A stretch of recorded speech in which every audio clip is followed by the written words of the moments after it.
opinião dos nossos convidados é de inteira responsabilidade deles e não corresponde necessariamente à linha editorial da Brasil Central.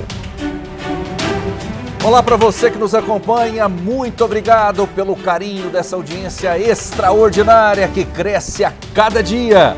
Estamos ao vivo na TV Alego, na TV Brasil Central, RBC FM, Rádio Brasil Central, AM pelo nosso YouTube que tá bombando. E por falar nisso, se inscreva, dê o joinha, acione as notificações. Nós estamos chegando com a sua ajuda a 400 mil inscritos. Audiência bombástica, audiência gigantesca. A gente agradece muito a você. É de graça, é muito importante que você que ainda não se inscreveu, se inscreva. TBC Debate de hoje, mais uma vez, pegando fogo e tem os seguintes destaques.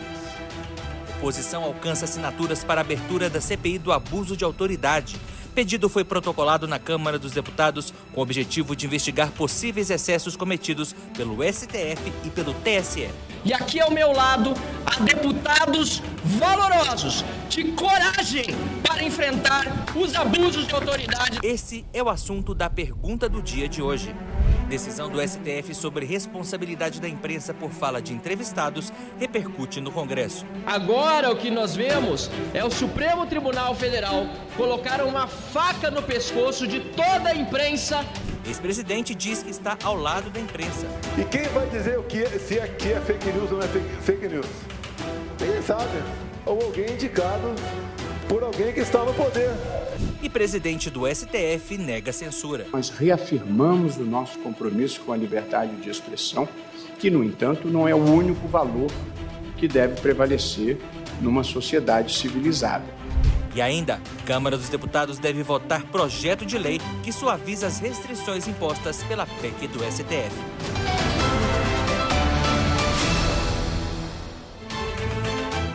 Tá pegando fogo mais uma vez e comigo, dois gigantes debatedores. Eles são excelentes, eles são os melhores. Júlio Anderson, advogado e professor do Partido dos Trabalhadores. Tudo bem? Seja bem-vindo. Obrigado, Rafael Vasconcelos, obrigado à TBC por esse momento tão importante. Cumprimento aqui meu ex-aluno, que eu tenho muita honra e muito orgulho de estar aqui, doutor Vitor Hugo, e a todos os telespectadores. Faremos um excelente debate hoje. Sem dúvida. Vitor Hugo dos Santos, advogado e professor. Seja bem-vindo. Tudo Rafael bem? Vasconcelos, a todos os telespectadores da TBC, mais um TBC Debate, grande, gigante. Estou ao lado do meu debatedor, o professor Júlio Anderson. Inclusive aqui antes um pouquinho eu estava ali tirando umas dúvidas, viu, de direito tributário, exímio tributarista. E que tenhamos um ótimo debate, assim como temos feito todas as vezes que a gente se propõe estar aqui com você, telespectador.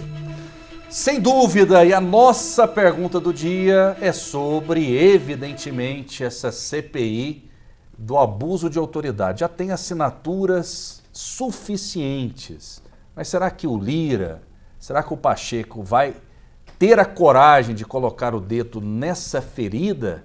Vai ter alguma articulação para que essa CPI não aconteça? Vamos acompanhar todos esses detalhes na nossa pergunta do dia.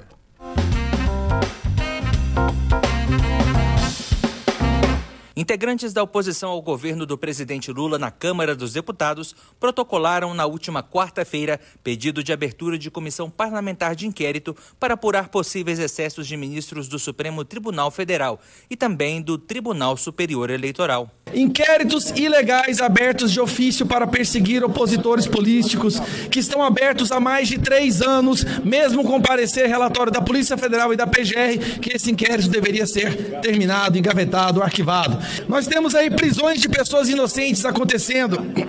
Enquanto isso, traficantes estão sendo soltos. Constantes ameaças e intimidações por parte da Suprema Corte contra parlamentares e também contra jornalistas, que nós sabemos que acontece. O anúncio foi feito no mesmo dia em que o Supremo decidiu que empresas jornalísticas podem ser responsabilizadas civilmente por injúria, difamação ou calúnia por causa de declarações feitas por pessoas entrevistadas. A proposta da CPI do abuso de autoridade é de autoria do deputado federal Marcel Van Hatten. É exatamente o mesmo requerimento apresentado no ano passado e, coincidentemente, protocolado no dia 24 de novembro de 2022 1 ano e 5 dias atrás.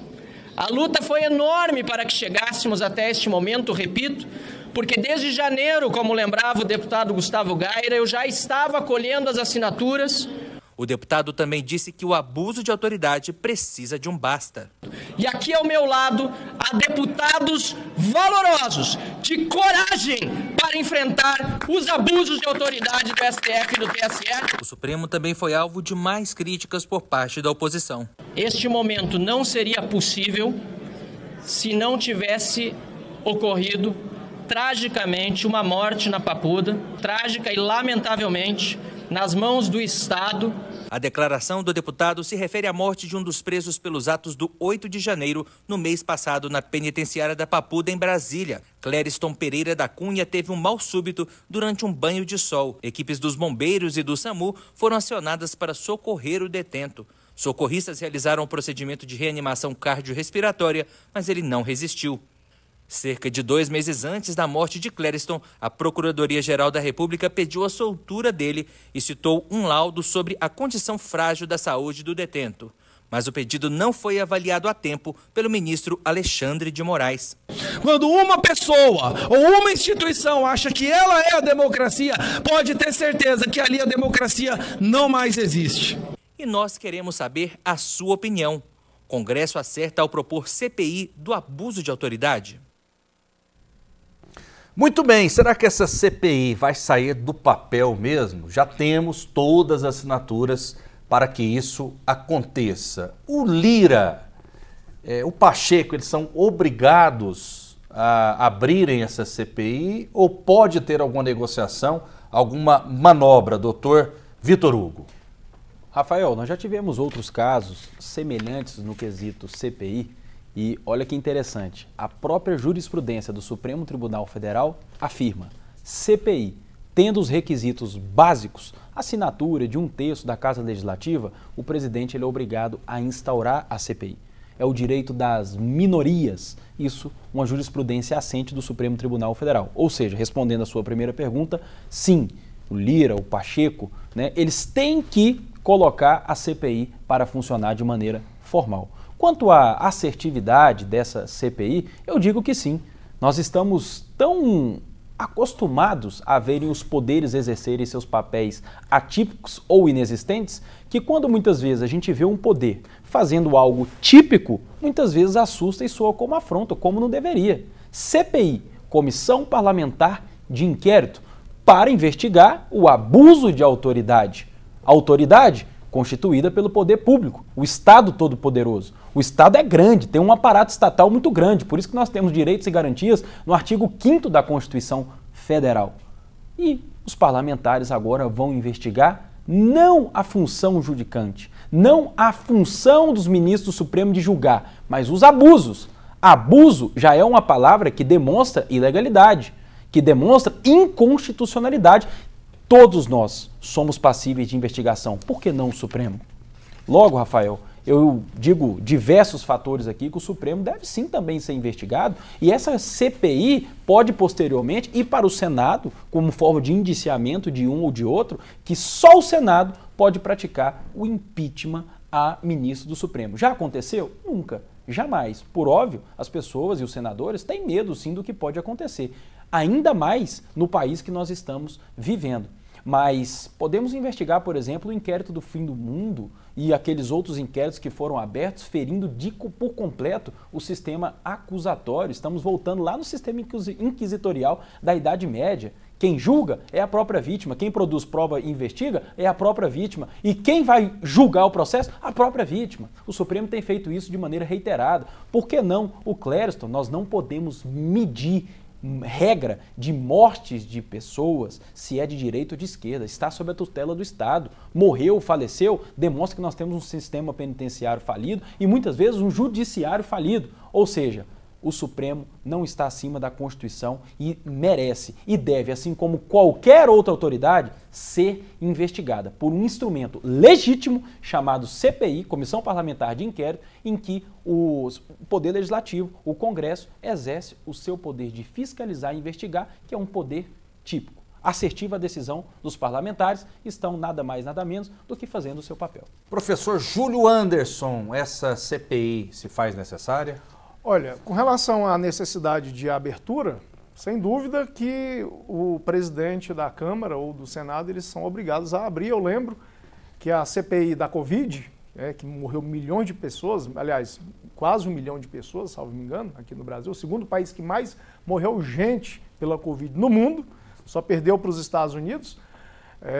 A minoria fez o pedido de abertura da CPI e o presidente não queria abrir, o Supremo foi lá e falou, tem que abrir. Então, ela tem que ser aberta.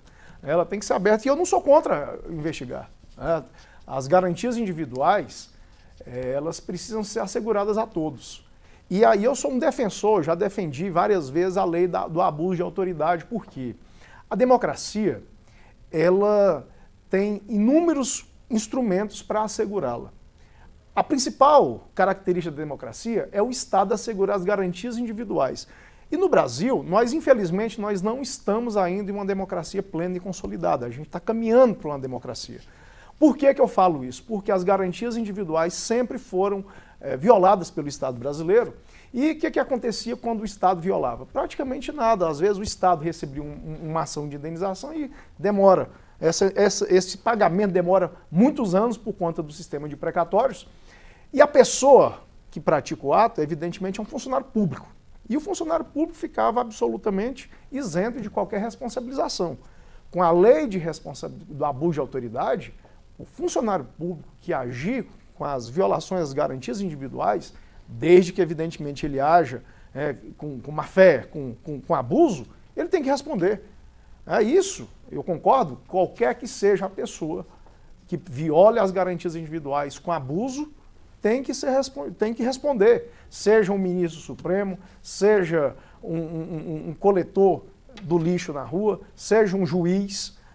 Não quero saber quem quer que seja. Abusou da autoridade, tem que responder. Agora, eu só não sei quais são os efeitos práticos que essa CPI, evidentemente, vai ter. Porque, evidentemente, vamos ter deputados e senadores de um lado e não ter de outro. A produção de prova... É um embate político. Vai ser um embate político, não sei se eles vão ter como foi aquela do 8 de janeiro, que eles pediram e acabou que quem saiu mal foi a oposição. Mas a oposição tem todo o direito de pedir, ela faz parte da democracia, a CPI é um instrumento legítimo e é um instrumento necessário para a investigação, para a apuração das condutas. Eu só não sei, do ponto de vista prático, se vai ter resultados. Vamos lá, olha só, a decisão do STF de que empresas jornalísticas de qualquer natureza podem ser responsabilizadas por causa de declarações de entrevistados repercutiu no Congresso Nacional. A líder do PCdoB, a deputada Jandira Fegali, afirmou que o tema é polêmico e precisa ser melhor analisado. O deputado Chico Alencar, do PSOL, afirmou ter visto a decisão da Corte com surpresa. Ele acredita que a tese fixada pode abrir espaço para a autocensura de veículos de mídia e limitar o trabalho jornalístico. O líder da minoria no Congresso, o senador Flávio Bolsonaro, disse que a decisão é absurda e que trata sobre o cerceamento de liberdade. O senador Eduardo Girão, do Novo do Ceará, afirmou que a decisão é autoritária e serve para calar a oposição. A Associação Brasileira de Imprensa e a Federação Nacional dos Jornalistas preparam uma denúncia ao Supremo Tribunal Federal junto à Organização dos Estados Americanos. O comunicado conjunto de ABI e FENAGE vai ser encaminhado a Pedro José Vaca Villarreal, relator especial para a liberdade de expressão da Comissão Interamericana de Direitos Humanos.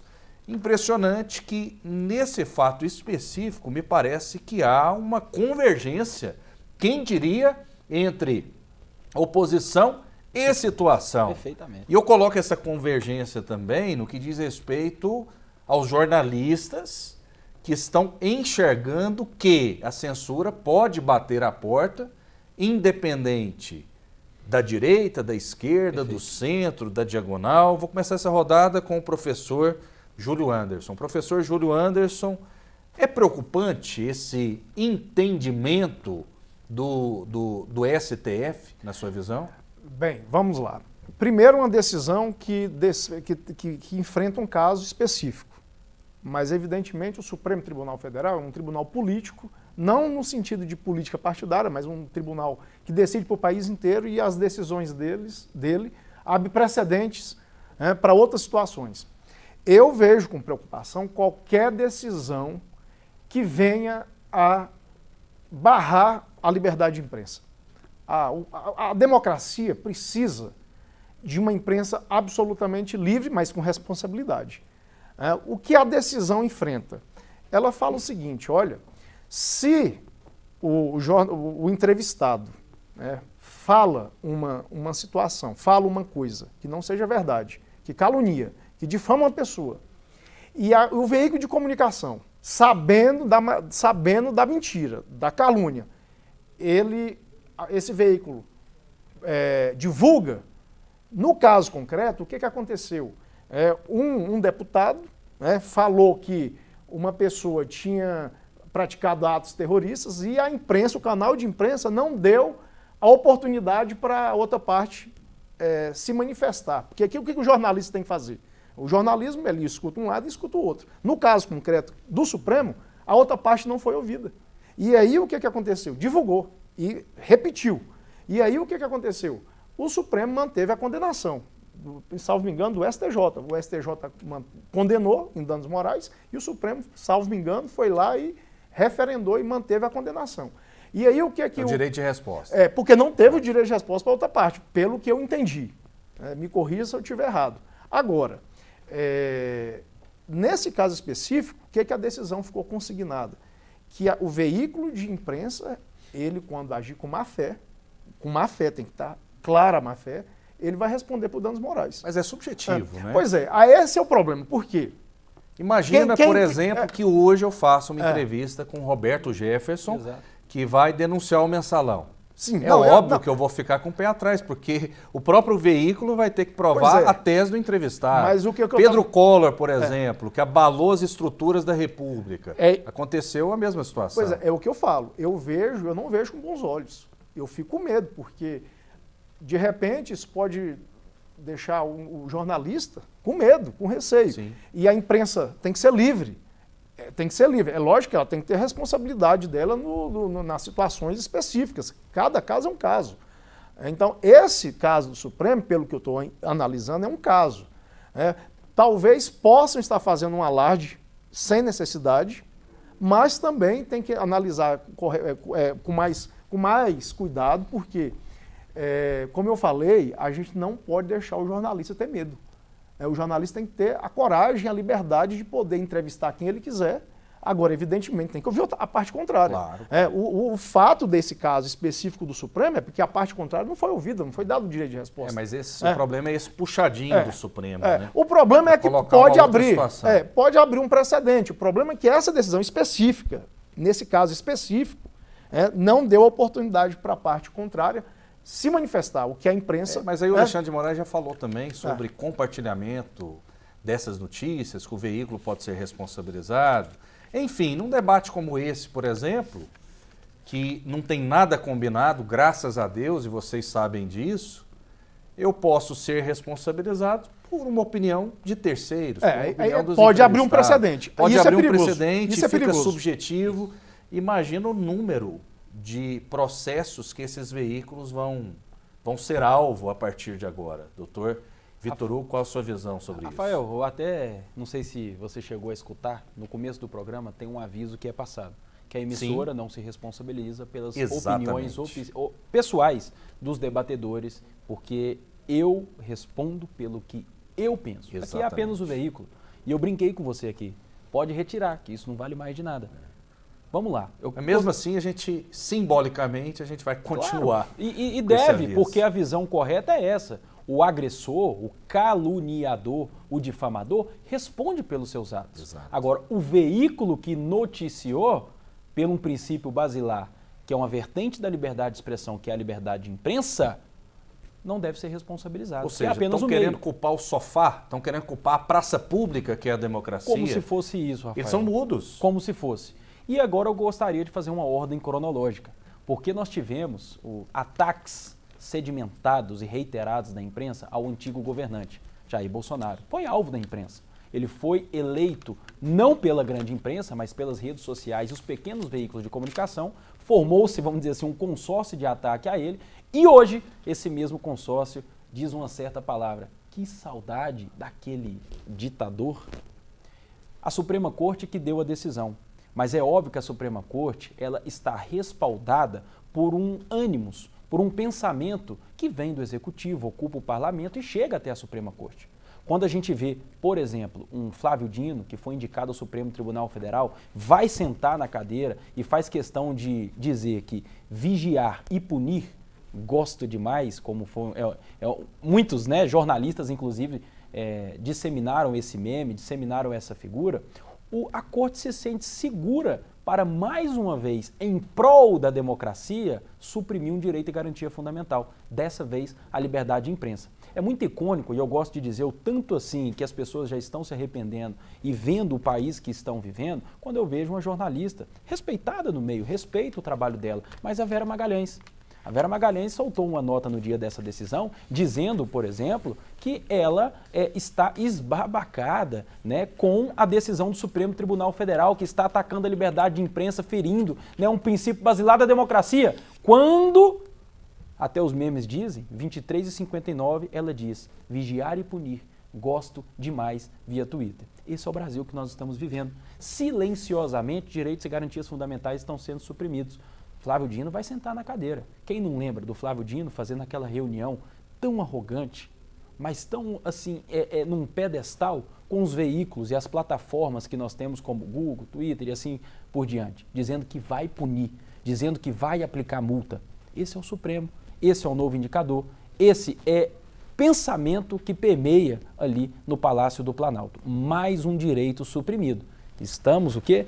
Calados. Daqui um dia vai bater na sua casa, vai bater na sua porta. A gente acha que está distante, que está lá em Brasília, mas não, está aqui conosco. Até você responder, por exemplo, um processo porque você, em prol da democracia, feriu a liberdade de expressão.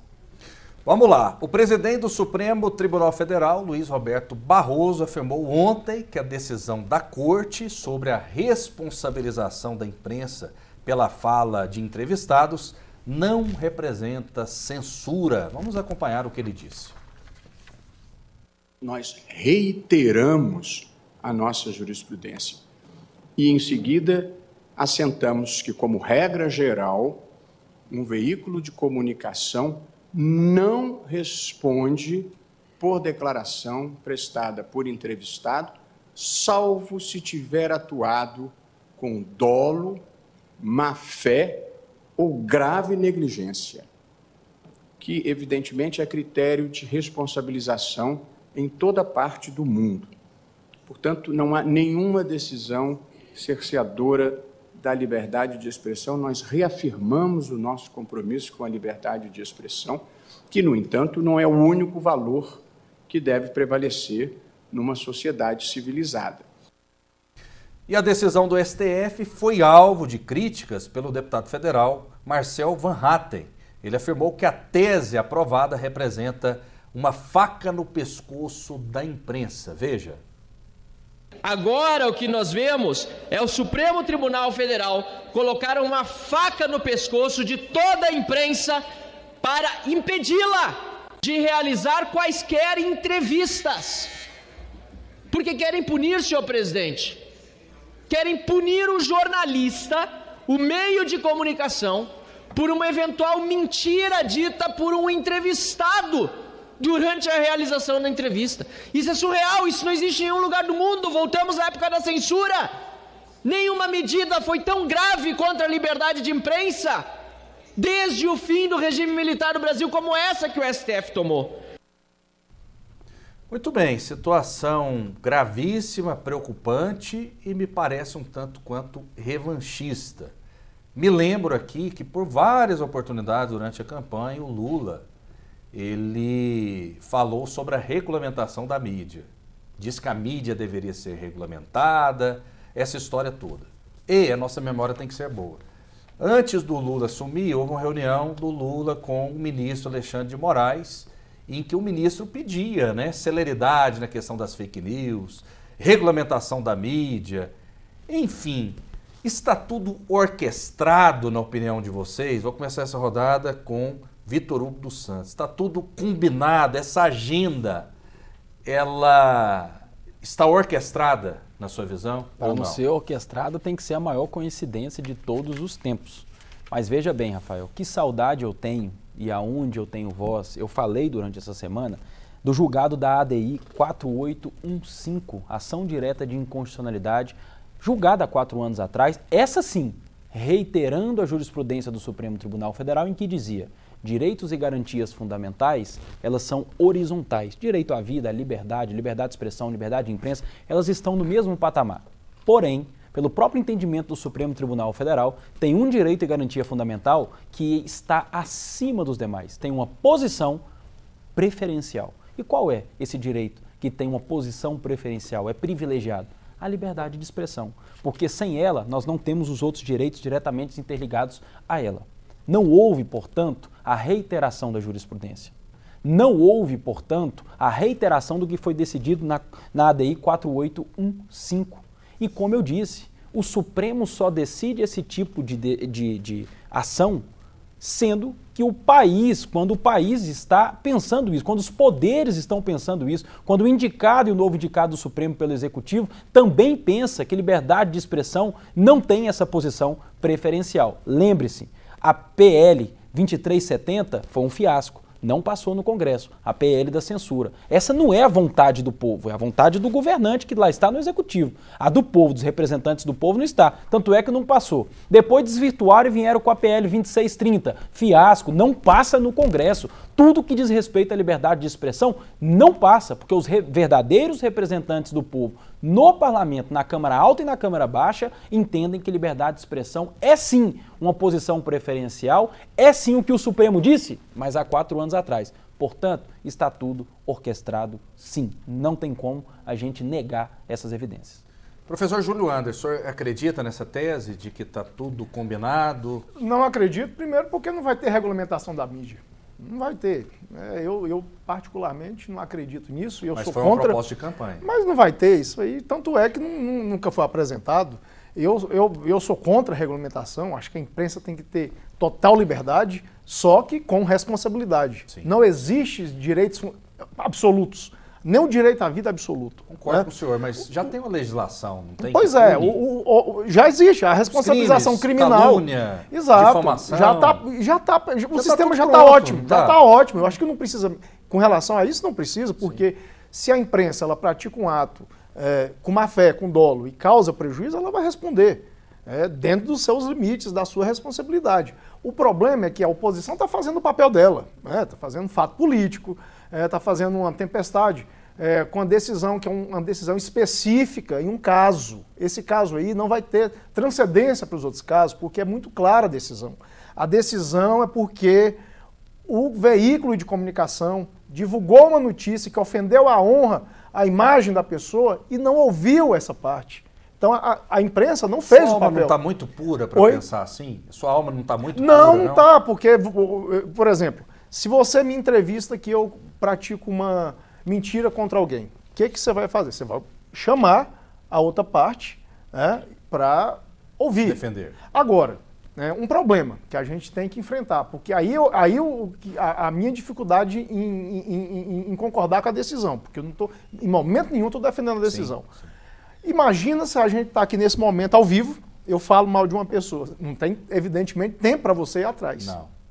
E como é que fica a entrevista ao vivo? É um problema da decisão. Problema seria isso aí vai ser um problema da decisão. Sim. Então, o que tem que fazer? Tem que haver uma modulação. Eu espero que a parte contrária ingresse com um embargo de declaração para clarear isso aí. Porque precisa ficar claro. Porque numa situação como essa, a imprensa não pode, evidentemente, ser responsabilizada pela fala do entrevistado. Ainda que ele ofenda, e se ofendeu, quem tem que ser responsabilizado... Mas a decisão do Supremo é essa. Pois é. É a responsabilização do Pois é, mas aí o que eu falo? Volto a falar. A decisão foi num caso específico, um caso concreto entre duas partes, e aí o que ele fala? Olha, abriu uma brecha para outros casos. Aí o problema da decisão é que ela tem que falar, olha, só quando for decisão gravada. em casos ao vivo, em outras situações, a decisão não pode abarcar, tem que ter modulação para evitar exatamente esse tipo de aberração, como eu levanto aqui agora. A decisão, inclusive, do ministro Alexandre de Moraes, ela diz que conteúdos, eles podem ser removidos. Existe alguma legislação nova no Código Penal ou qualquer outra lei que fale em remoção ou é um puxadinho do Supremo mesmo? E existe constitucionalidade nisso? Faço até questão, Rafael, de explanar o meu raciocínio e mostrar a contradição do nosso judiciário quando diz respeito à remoção de vídeo. Porque remoção é o que eu chamo, e os juristas chamam, de última ratio. O que é isso? Se em todo caso não resolveu com absolutamente nenhuma ferramenta e nenhuma medida, o conteúdo ele tem que ser retirado. Isso chama-se o quê? Pode ser interpretado como uma censura, uma retirada de conteúdo. Mas você tem ação penal para promover, você tem uma ação civil de reparação de dano para remover, se o conteúdo, por exemplo, ele ofende alguém. Fica parecendo, Rafael, que desde quando o Brasil é Brasil até 2023, nós vivíamos na selva. Gente, a roda já foi inventada. Parece que estão reinventando a roda. Nós sempre tivemos, por exemplo, o crime de calúnia, injúria e difamação. E os instrumentos criminais que estão lá no Código de Processo Penal, no Código Penal. Nós sempre tivemos reparação de dano, dano moral, dano material e assim por diante.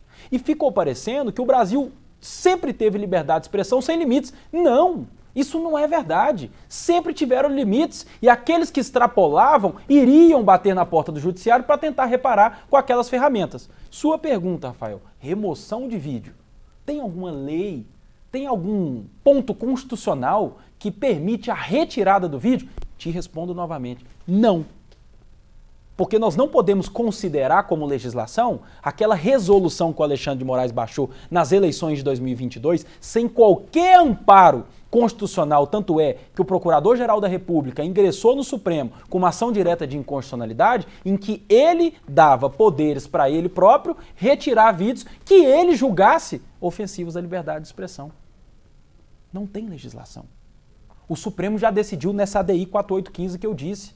Em último caso, se não resolvido com todos os instrumentos jurídicos do direito, aí sim há a retirada de conteúdo. Se não, tudo que diz respeito à retirada é o quê? Censura.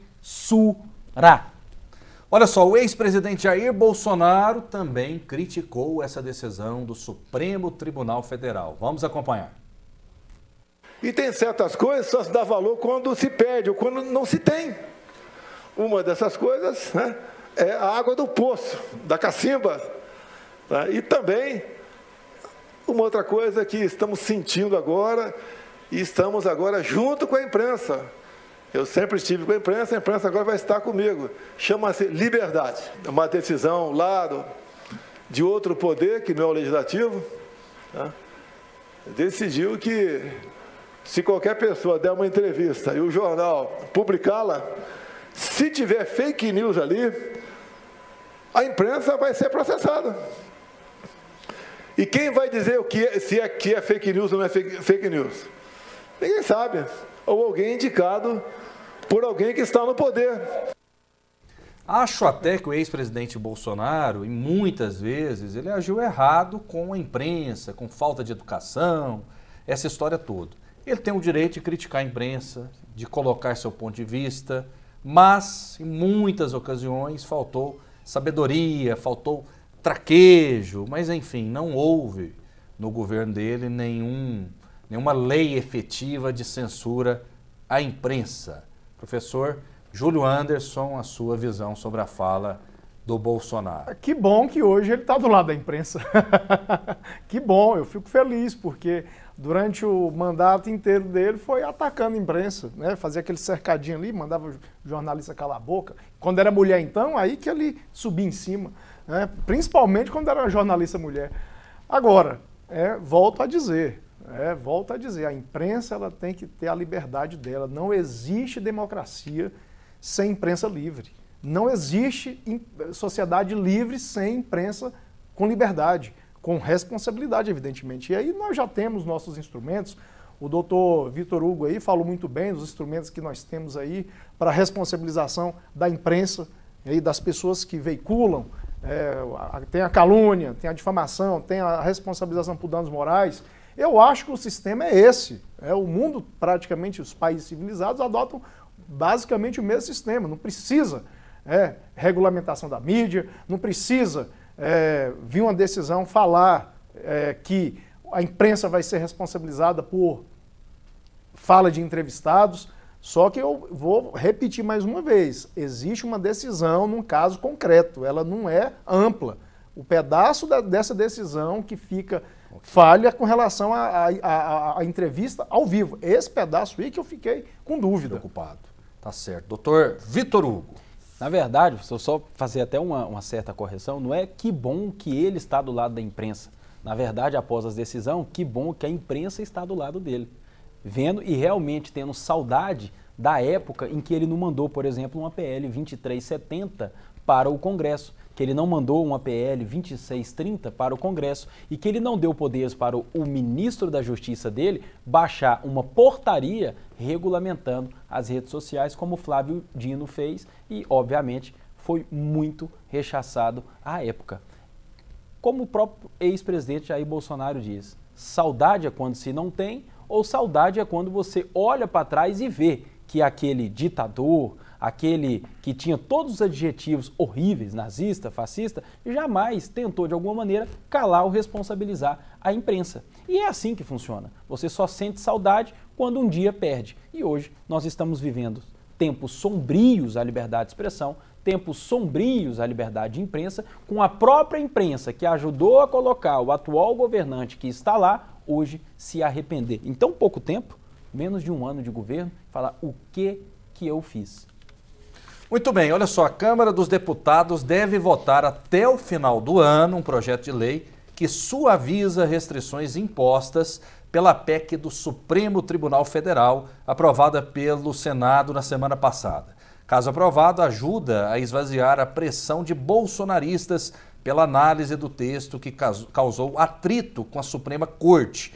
Em uma articulação feita pelo presidente da Casa, Rodrigo Pacheco, a PEC restringiu decisões monocráticas que suspendam determinações de outros poderes e gerou forte reação dos ministros do STF, que a classificaram como retrocesso e ameaça.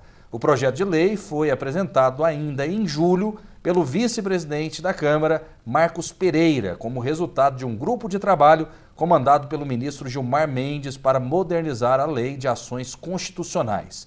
O texto propõe que decisões monocráticas possam ser tomadas durante o recesso judicial, por exemplo, desde que sejam fundamentadas em decisões anteriores ao próprio STF. A medida, no entanto, teria que ser obrigatoriamente votada na sessão seguinte do plenário. O substituto inclui ainda uma limitação para partidos políticos ingressarem com ações na Suprema Corte. Só poderão aqueles que tenham alcançado a cláusula de barreira. Doutor Vitor Hugo, qual a sua opinião? Rafael, perceba que quando nós temos respostas demais e demasiadas do parlamento, que são os verdadeiros representantes do povo, isso representa um sentimento da população brasileira.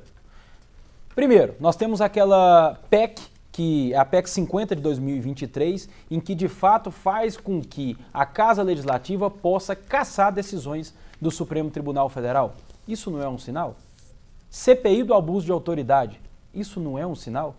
A PEC, que nós discutimos tanto aqui da semana passada, de limitação de decisões monocráticas, isso não é, por exemplo, mais um sinal dado aos representantes do povo ao Supremo Tribunal Federal? O que isso significa? Que o povo não está satisfeito. Bom, Vitor, mas você já falou para mim, por exemplo, que o Supremo não tem que dar ouvidos às vozes das ruas. Sim, continuo entendendo isso. Para julgar. Para julgar processo, não tem que dar ouvido a vozes das ruas. Agora, eu já falei aqui por diversas vezes, quando se tem abuso de autoridade, quando se tem desvirtuamento da atuação judicante, Quando você tem atuação político-partidária de uma Suprema Corte ou de membros da Suprema Corte, aí sim tem que dar ouvido às vozes das ruas. O que as ruas estão dizendo? Supremo, se atenha aos autos, julgue processos apenas. Não façam do Supremo um palanque político, pois é uma instituição sagrada e a corte de mais alta cúpula deste país.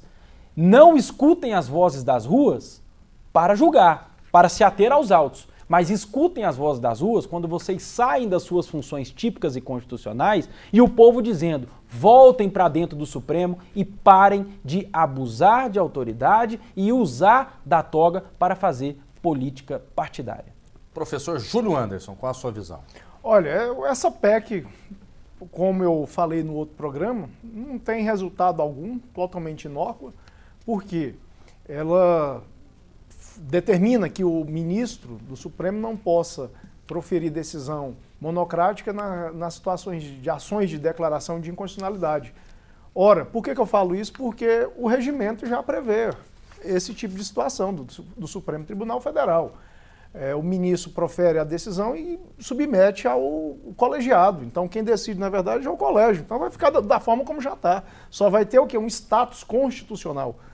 E aí, eu relembro a fala do doutor Clodoaldo, que eu fui consultar, porque ele é pós-doutor em Direito Constitucional, então ele é uma autoridade no assunto, muito mais que eu. Eu sou um mero opinador nessa situação, porque eu não tenho a especialidade que ele tem. Ele entende que é inconstitucional a PEC, porque essa é matéria que deve ser regulamentada apenas pelo regimento interno do Supremo Tribunal Federal. Eu, no meu parco entendimento, meu pequeno entendimento e limitado entendimento sobre a matéria, eu já entendo que o Supremo pode. Por quê? Porque o Supremo já legisla, o Congresso Nacional já tem a competência para legislar sobre matéria processual. Competência da União legislar sobre matéria processual. Isso é matéria processual, apesar de ser interna corporis do Supremo Tribunal Federal, nada impede que o Congresso Nacional venha e fala o rito da tramitação de uma ação direta de inconstitucionalidade. Tanto é que existe uma lei que regulamenta a ação direta de inconstitucionalidade e o Congresso Nacional pode, na minha opinião, fazer. Mas, reprisando, o professor Clodoaldo, que é um especialista em direito constitucional, ele entende que é inconstitucional. Olha só, o senador Jorge Seife, do PL de Santa Catarina, está buscando o apoio de seus colegas para uma proposta, emenda à Constituição, de sua autoria, que visa proibir o voto secreto em todas as deliberações do Poder Legislativo. Para isso, ele vai precisar de 27 assinaturas. Em um de seus pronunciamentos, o parlamentar argumentou que a transparência ela é muito importante, é uma exigência da população brasileira que tem o direito de saber qual o voto dos parlamentares. Concorda com essa decisão? Vou começar com o professor Júlio Anderson. Um minutinho, professor. Olha, eu concordo. Eu acho que a população tem que saber. Eu acho que o poder público, ele é público, o nome já fala público. Então, a transparência sempre vai ser a melhor das saídas. Sempre a coisa pública tem que ser feita com transparência. Então, eu quero saber o voto do meu parlamentar, aquele que eu votei. Nada mais justo que seja absolutamente aberto as votações. Eu concordo plenamente, eu acho que tem que ser isso mesmo. Doutor Vitor Hugo. Concordo plenamente, estive com o senador Jorge Seife, quando provocamos a Corte Interamericana de Direitos Humanos, até mesmo o relator, o comissionário Pedro Baca, colombiano, que está lá em Washington para receber justamente essas demandas dos países, né, que tem, obviamente, uma democracia para a liberdade de expressão, e o senador Jorge Seife nada mais quer do que aquele que votou no parlamentar saiba a maneira com que ele votou. Aliás, eles são representantes do povo e nós poderíamos estender isso a todo o legislativo, seja ele em qual esfera for. Podia ser sim uma emenda constitucional, mas que vinculasse também os estados e municípios. O mínimo que se espera é que os parlamentares demonstrem o seu voto. Afinal, tem o quê para poder esconder? Vamos lá. Eleição para o Senado, eleição para a Câmara dos Deputados, voto secreto. Muitos ali se escondem por trás do voto secreto.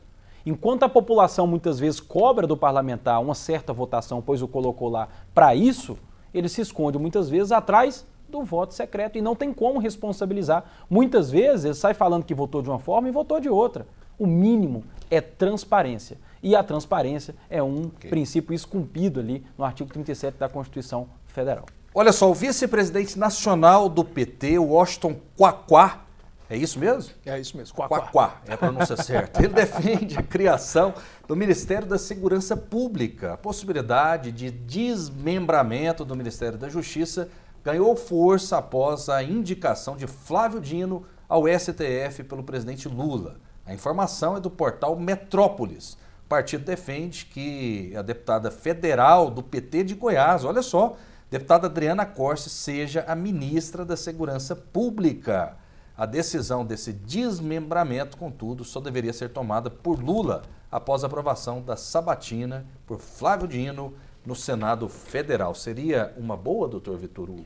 Não, eu acho que não seria. Seria mais a criação de um ministério para o aparelhamento político do Partido dos Trabalhadores para agregar mais siglas e agregar mais apoiadores. Até porque, se compararmos os índices de criminalidade, apreensão de drogas e etc., nós temos um governo passado, com o Bolsonaro, que juntou os dois ministérios, índices muito, mas muito melhores do que do atual governo de combate à criminalidade e mesmo assim fazia o ministro, às vezes também de ministro da Justiça, tendo uma ótima interlocução com os demais poderes. Então, não vejo com bons olhos, seria mais um ministério para agregar, obviamente, siglas, para que possam parlamentares e partidos indicarem pessoas para o ministério, mais gasto público, mais um ministério e a eficiência, ela não vai aumentar. Pelo contrário, isso é para que tenham votações de acordo com que o Poder Executivo mande PLs e emendas constitucionais para o Congresso. Não vejo com bons olhos, Bolsonaro, com muito menos, fez muito melhor. Ou seja, não precisa de desmembrar. Professor Júlio Anderson, qual a sua visão? Engraçado, porque no governo Michel Temer que houve esse desmembramento, né, de Ministério da Justiça com o Ministério da Segurança Pública e depois reuniu. Eu, particularmente, gostaria muito que a Adriana Corse, a deputada federal delegada Adriana Corse, fosse, na verdade, ministra da Justiça e Segurança Pública. Eu não vejo a necessidade também de desmembramento. Eu acho que o Ministério... Seria uma mulher, né? Mais uma mulher. E ela provou, a delegada Adriana Corse, ela tem uma história de vida de combate a crime, combate à pedofilia. Ela tem um histórico, assim, invejável na área de segurança pública, ela entende da segurança pública, ela sabe. Então eu gostaria muitíssimo que ela fosse a ministra, porque com toda certeza ela colocaria a sua experiência a serviço do país inteiro. A experiência que ela teve aqui em Goiás foi a primeira diretora da Polícia Civil mulher e fez um histórico de excelência. Agora, eu não vejo a necessidade de desmembramento, mesmo porque, de acordo com a Constituição Federal, a segurança pública, ela é atribuição dos estados, não é da União. A União pode contribuir, pode colaborar, como tem feito, como quando foi criado lá no governo Lula, a Força Nacional de Segurança, a Força Nacional que reúne os melhores profissionais, e aí quando o Estado está precisando, a União envia quando o Estado solicita, ou o Estado autoriza a intervenção da Força de Segurança. Então, por isso que eu não acho necessário haver a criação de um ministério específico quando a competência administrativa não é da União, é dos estados. Ok. Certo? Olha só, o presidente Lula comemorou ontem em suas redes sociais o Dia do Evangélico. Ele lembrou que a data comemorativa, feriado em Brasília, foi sancionada durante o seu segundo mandato como presidente. O registro pode ser considerado um aceno ao grupo religioso que apoiou maciçamente o ex-presidente Jair Bolsonaro. Lula, como político, está certo? Existe coerência nessa fala dele ou não? Coerência não tem, mas como político ele está certo. Obviamente, por uma questão de identificação de princípios e valores, isso é por óbvio, é um raciocínio lógico, nós tivemos o setor e o segmento evangélico, né, que defende sim a família, que defende sim princípios, que defende sim valores, maciçamente, como você bem disse, Rafael, apoiando o ex-presidente Jair Bolsonaro. E eu até estava me atendo aqui ao comentário até do meu debatedor a respeito, por exemplo, da Adriana Corse, só para ver a questão da contradição. A Adriana Corse, ela, claro, uma delegada de Polícia Civil, tem carreira, uma política aqui do estado de Goiás, por mais que eu não concorde com o tipo de política que ela faz, tem sim as suas credenciais e poderia ser uma ministra aí de segurança pública. Porém, é o próprio governo Lula que pregou tanto nas eleições a questão de paridade de gênero, uma questão de minorias, né, de colocar essas mulheres no alto posto, que não gosta e não faz.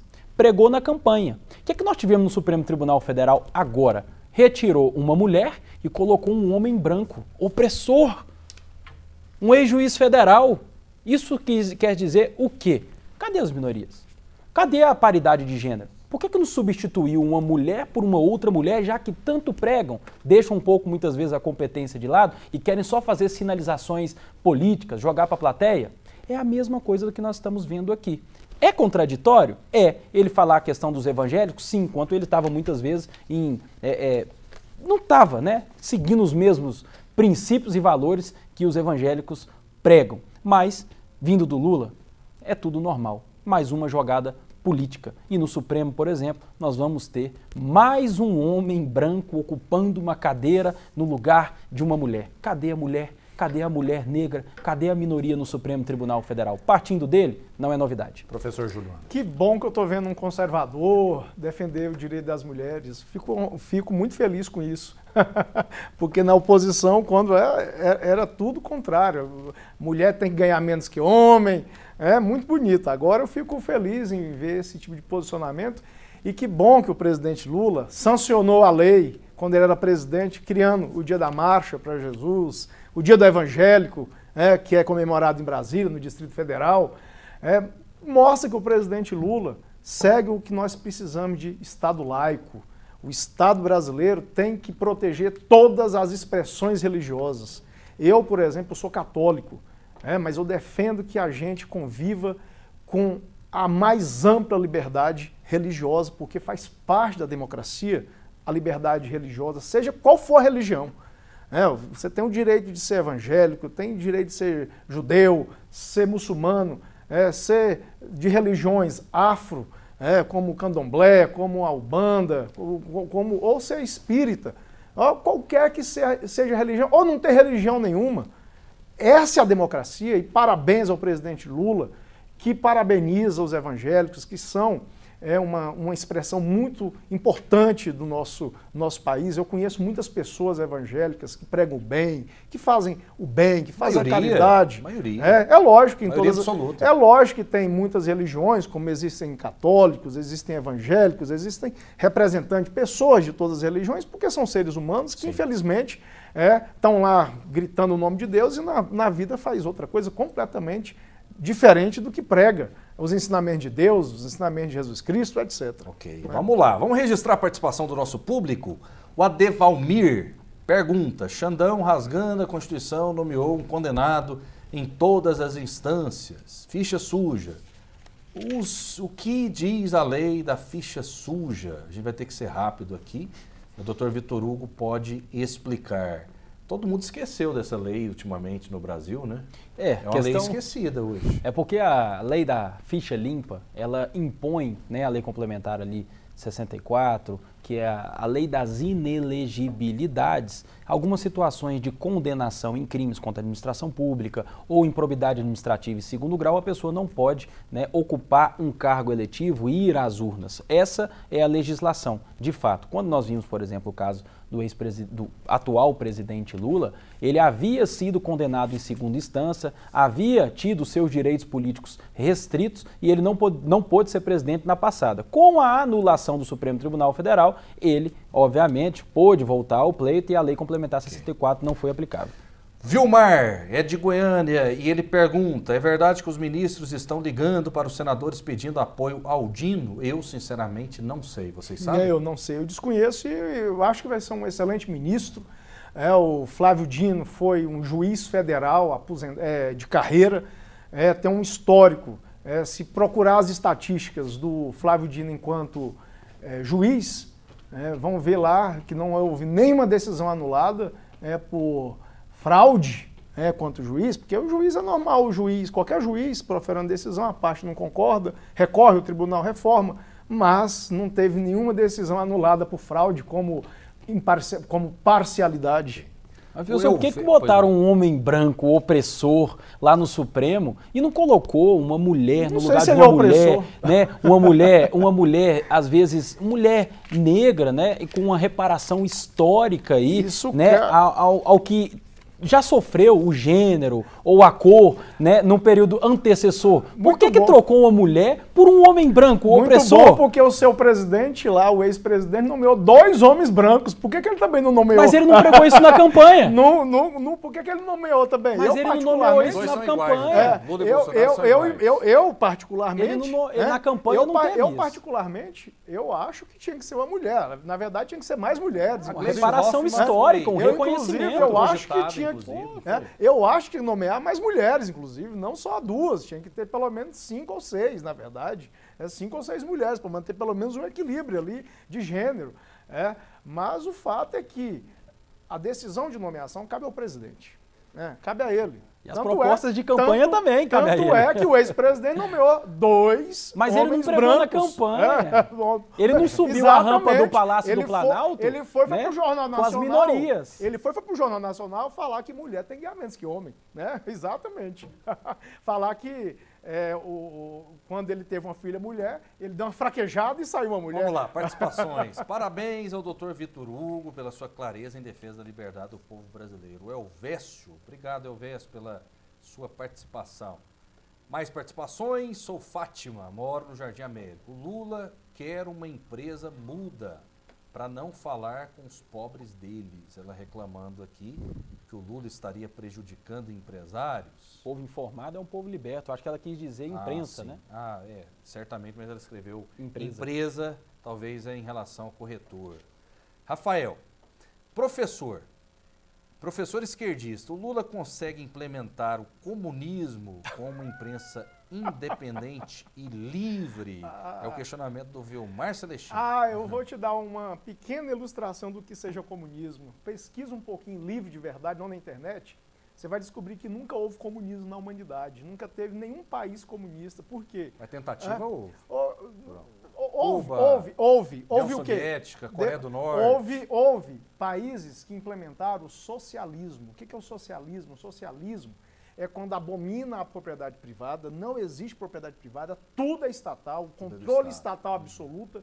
E aí chega em um momento, implanta-se a chamada ditadura do proletariado, do trabalhador, e após esse período, implanta-se o comunismo. Sim. O comunismo é quando extingue o Estado, não existe mais Estado.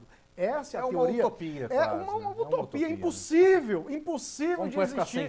Impossível de existir comunismo. O Brasil, existe uma cláusula pétrea, lá no artigo 5º, inciso 22, que diz que o direito à propriedade é garantia individual. Okay. Cláusula pétrea, impossível haver socialismo no Brasil, nunca houve. Não existe, de acordo com a Constituição Federal, é impossível, não existe a possibilidade de socialismo, muito menos de comunismo. Okay. Só investigar isso dá um pouquinho. Para finalizar, um minutinho. Só precisa de informar isso para o Flávio Dino.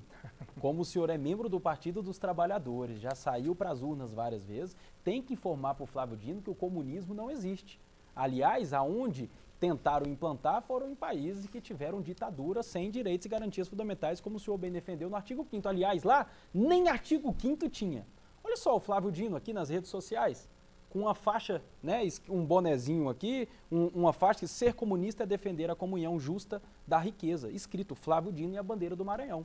Bom, muitas vezes falam que nós, da direita, conservadores, liberais na economia, nós somos exagerados, que comunismo não existe. O próprio Flávio Dino, indicado pelo PT, que vai assentar agora no Supremo Tribunal Federal, existe, defende e vai levar essa bandeira lá para o Supremo Tribunal Federal. Eu também acho que aonde foi implantado foi em ditaduras e que já nasceu falido, socialismo e comunismo. Porém, na prática, nós temos um ministro da Suprema Corte que está na iminência de entrar, que defende isso daí. Vitor Hugo dos Santos, advogado e professor, muito obrigado. Muito obrigado, Rafael. Agradeço ao meu debatedor, Júlio Anderson, professor, eterno professor. Obrigado por mais uma aula, por mais um debate e saímos daqui muito maiores do que entramos. Sem dúvida. Júlio Anderson, advogado e professor do Partido dos Trabalhadores, muito obrigado. Obrigado, Rafael, mas eu não sou advogado do PT. Não, exatamente. Eu falei errado e já veio na minha mente. Júlio Anderson, PT, filiado ao Partido dos Trabalhadores, advogado do PT é o doutor Edilberto que é Castro advogado Dias. E professor. Muito obrigado à TBC, obrigado Rafael Vasconcelos, obrigado mais uma vez ao doutor Vitor Hugo, que foi meu aluno, muito orgulho, muito obrigado pelo debate. Um bom dia, uma boa tarde, uma boa noite, um dia excelente para todos nós. Sem dúvida, muito obrigado, fiquem com Deus e até a próxima.